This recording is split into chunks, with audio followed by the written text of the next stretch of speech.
Hello guys, പുതിയൊരു അടിയിലേക്ക് ഏവർക്കും സ്വാഗതം. ഇഷ്ടപ്പെട്ടാൽ യൂട്യൂബ് ചാനൽ സബ്സ്ക്രൈബ് ചെയ്തുകൊണ്ട് ഇൻസ്റ്റാഗ്രാം പേജ് ഫോളോ ചെയ്തുകൊണ്ട് നമ്മുടെ ഫാമിലി വലുതാക്കുന്ന കാര്യം ഞാൻ ഏൽപ്പിക്കുകയാണ്. നമുക്ക് ഓരോന്നായി അപ്ഡേറ്റുകളിലേക്ക് കടക്കാം. ആദ്യത്തെ അപ്ഡേറ്റ് എന്ന് പറയുന്നത് ഇന്ത്യൻ ഫുട്ബോളിൽ നിന്ന് തന്നെയാണ്. അതെ, ഇന്ത്യൻ ഫുട്ബോളിൽ നിന്ന് കേൾക്കുന്നത് AFC ചാമ്പ്യൻസ് ലീഗിലേക്ക് ഈസ്റ്റ് ബംഗാൾ ക്വാളിഫൈ ചെയ്തു എന്ന വാർത്ത തന്നെയാണ്. അല്ലെങ്കിൽ ഈ ദുരന്ത കാലത്ത്, ഈ ഒന്നിനും കൊള്ളാത്ത ഈ കാലത്ത് ഇങ്ങനെ തന്നെ കേൾക്കുന്നത് എന്തൊരു സന്തോഷമാണല്ലേ. AFC ചാമ്പ്യൻസ് ലീഗിലെ പേരുകളൊന്നും എന്നോട് ചോദിക്കരുത്, എങ്കിലും ഞാൻ പറയാൻ ശ്രമിക്കാം. അൽ ഹുസൈൻ എന്ന് പറയുന്ന ഒരു ക്ലബ് ഉണ്ട്. കൂടെ AFC ചാമ്പ്യൻസ് ലീഗിലെ 2-ലാണ് അവർ ക്വാളിഫൈ ചെയ്തിരിക്കുന്നത്, ഗ്രൂപ്പ് ഡി.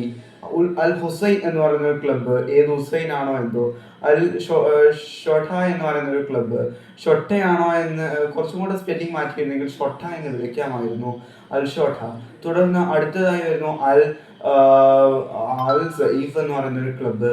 ഇങ്ങനെ കുറെ അൽമാരുടെ കളിയിൽ ഈസ്റ്റ് ബംഗാൾ പെടുമ്പോൾ അവർക്ക് എന്ത് സംഭവിക്കുമെന്ന് കാത്തിരുന്ന് തന്നെ നമുക്ക് കാണാം. അടുത്ത അപ്ഡേറ്റ് എന്ന് പറയുന്നത് ഇന്ത്യൻ ഫുട്ബോളിൽ നിന്ന് തന്നെയാണ്. അതെ, ബ്ലാസ്റ്റേഴ്സിന്റെ ഓണർഷിപ്പ് ടേക്ക് ഓവർ ചെയ്യുന്നത്, കാര്യങ്ങൾ അടുക്കുന്നു എന്നാണ് കേൾക്കുന്നത്. അത് നമ്മൾ ഒരുപാട് തവണയായി കേട്ടിട്ടുള്ള കാര്യമാണ്. ഈ മണ്ണാണ കൊണ്ടൊന്നും നടക്കില്ലെന്ന് നമ്മൾ എത്രയോ തവണ നമുക്ക് തോന്നുന്ന രീതിയിലാണ് ഇവരുടെ ഓരോ മൂവും. അല്ലെങ്കിൽ സുപ്രീം കോടതിയിൽ എപ്പോഴും ആപ്ലിക്കേഷൻ കൊടുക്കേണ്ടതാണ്. അടുത്ത അപ്ഡേറ്റ് വേൾഡ് ഫുട്ബോളിലേക്ക് പോകാം. അതെ, അവിടെ ബാർസലോണയിൽ ഹൂലിയൻ അൽവാരസ് പെടാപ്പാട് പെടുകയാണ്. ഈ പണ്ടാരക്കാരന്മാരുടെ ഹൂലിയൻ അൽവാരസിന്റെ മനസ്സിൽ ഇതായിരിക്കും, പണ്ടാരക്കാരന്മാരുടെ പിടിയിൽ നിന്ന് എങ്ങനെയെങ്കിലും ഒന്ന് രക്ഷപ്പെട്ടാൽ മതി. അതെ, അതിന് ഹൂലി ശ്രമിക്കാത്ത വഴികളില്ല. ഊത്തുവരെ ഊതുന്നു എന്നാണ് അറിയാൻ സാധിക്കുന്നത്. സിമിയോണി അങ്കിളിനോട് പോയി ചോദിച്ചു.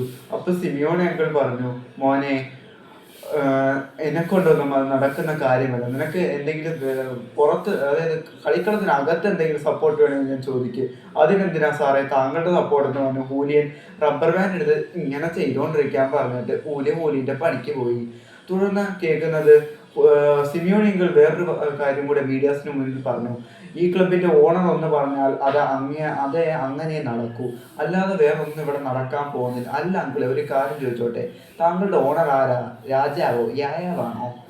അടുത്ത അപ്ഡേറ്റിലേക്ക് പോയി കഴിഞ്ഞാൽ റോഡ്രിയെ ബാർസലോണ ടീമിലെത്തിച്ചത് ഒഫീഷ്യൽ പ്രഖ്യാപനം വന്നു. ആ പ്രഖ്യാപനത്തിന് പിന്നാലെ ഫെറി എന്ന് അവൻ നമുക്ക് വിളിക്കാം. ഫെറിയുടെ വാക്കുകൾ കടമെടുത്തു കഴിഞ്ഞാൽ അവൻ പറയുകയാണ്, എനിക്ക് 16-ാം നമ്പർ ജേഴ്സി വിട്ടുകൊടുക്കുന്നതിൽ വിഷമമുണ്ടായിരുന്നു. അയ്യോടാ, കൊച്ചു വിഷമത്തിലാണ്. 7-ാം നമ്പർ കിട്ടിയപ്പോൾ ഞാൻ സന്തോഷിച്ചു, കാരണം ഒരുപാട് ഇതിഹാസങ്ങൾ ധരിച്ച ജേഴ്സി അല്ലേ അത്. ഓക്കെ, ഞാൻ റോഡ്രിക്ക് വേണ്ടി ഒരു പാട്ട് ചെയ്തിട്ടുണ്ട്.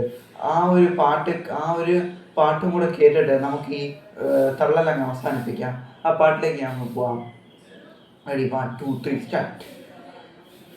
ബാർസലോണയ്ക്ക് മണിമുത്തായി, അന്ന് റയൽ കൊതിച്ച ഡയമണ്ടായി, ബ്ലോഗറാനയുടെ സ്വത്തായി, ഫ്ലിക്കിൻ താരമേ നീ വളര്.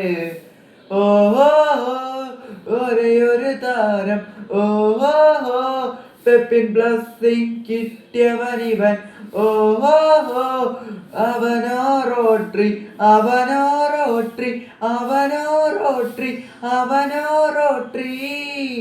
വീഡിയോ ഇഷ്ടപ്പെട്ടു എന്ന് തന്നെ. Thanks for watching.